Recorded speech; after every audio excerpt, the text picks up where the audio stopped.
Hey guys, did you know that you win and the devil loses? Let's make that your story. Now, this is back a while back, October 9th of 2019, but I thought it was really good. We are often faced with learning and doing something we haven't done before, whether school, work, relationship, marriage, children, or life in general. We are faced and forced to learn new things. When we learn something new and do something we haven't done before, we do them without instincts. It takes time until after the repetition of doing that instincts, experience, and wisdom come. Sorry for the little dog toy sound in the background. She's chewing on her toy. It's a great feeling to eventually gain confidence in knowing what you're doing and have the instincts to do it well. There's an instinct that every Christian should develop, and what instinct is that? And that is the ability to discern a demonic assault that has attacked your life so that you can instinctively fight back.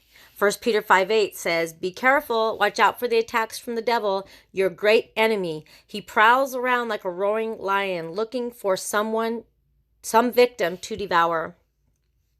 Peter is warning us not to become the devil's lunch. He says, watch out for the attacks from the devil. If you don't, then Hosea 4:6, which says, "My people are destroyed for lack of knowledge because they don't know me," may come to describe you.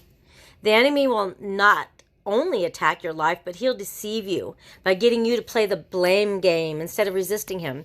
The devil's goal for the blame game is to get you to abandon your faith and everything that contributes to developing strong faith. He said that he made an observation over his 35 years of ministry that seemed to hold true. He noticed that when Christians experience extended hardship of any kind, they often forget that it is an attack of the enemy, and so they don't fight back. When an attack continues for an extended period of time and they don't resist the attacks of the enemy, discouragement begins to take hold and the blame game begins. The thoughts come, "God, what is happening? I have done all I have to do. Why is this happening? Why don't you do something?" The blame begins with God. Those questions are aimed at him. I have too often heard people say, "God's never done a thing for me. I prayed and nothing happened." Oh, I've heard that so many times. That is so lame. The blame then moves to those that represent God in their life, their pastor, their church, other Christians. They start to become the object of their blame and disappointment. As I said, this is a strategy of the devil to deceive Christians into abandoning their faith in God and the very people who God has used to help them become established in their walk with him. It's not long before they suddenly stop being involved in coming in to serving at their church.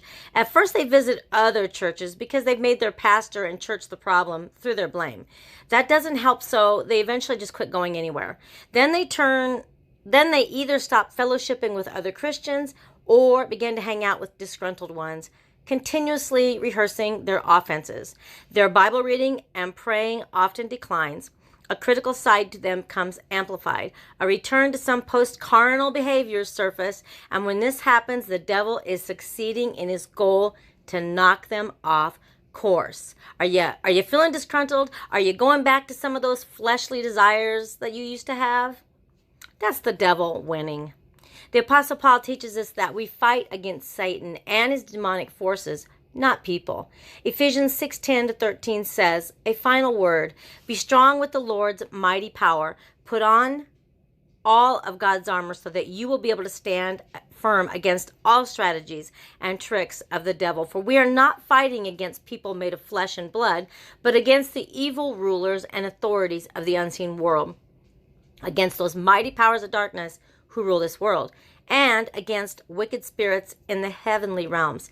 He then says, "Therefore take unto you the whole armor of God, that you may be able to withstand in the evil day, and having done all, to stand." It's hard, you guys. Wow, it is so hard. It's a continual battle in your mind. I'm talking, it is a fight. God instructs us not to go backwards or backslide when hardships come against us. That's hard. Hebrews 10:38-39 says, "But my righteous one will live by faith, and if he shrinks back, I will not be pleased with him. But we are not of those who shrink back and are destroyed, but of those who believe and are saved." You guys, are you shrinking? Are you shrinking back? Because if you are, God ain't pleased with you. We got to stay It is hard. It is so hard. God instructs us to fight back. Press into him. Have faith in the fact that he loves you and promises to help you. Quit looking for someone to blame other than Satan, the enemy of your soul. Love God, love your pastor, love your friends. Run to them all, not from them. In your prayer time and throughout your day, get in the enemy's face and proclaim God's victory in your life. Take authority over, resist, and bind the demonic forces coming against your life. This is me lately, guys. I have been fighting it, and I've been like, I'm almost to the point of like saying, just forget it. Just forget it. This is too hard. I don't. If I would go back to my old life, I could not care about any situation. But God is holding me up just by a string, and all I need is a little faith. I encourage you, if you're going through this, repent right now and get it right with God. Yes, it hurts. Yes, it's hard, but the struggle is worth the effort and worth the final word, as it says right in front of my face. Be strong with the Lord's mighty power. God bless you guys. Pray for me and I'll pray for you, and have a great day.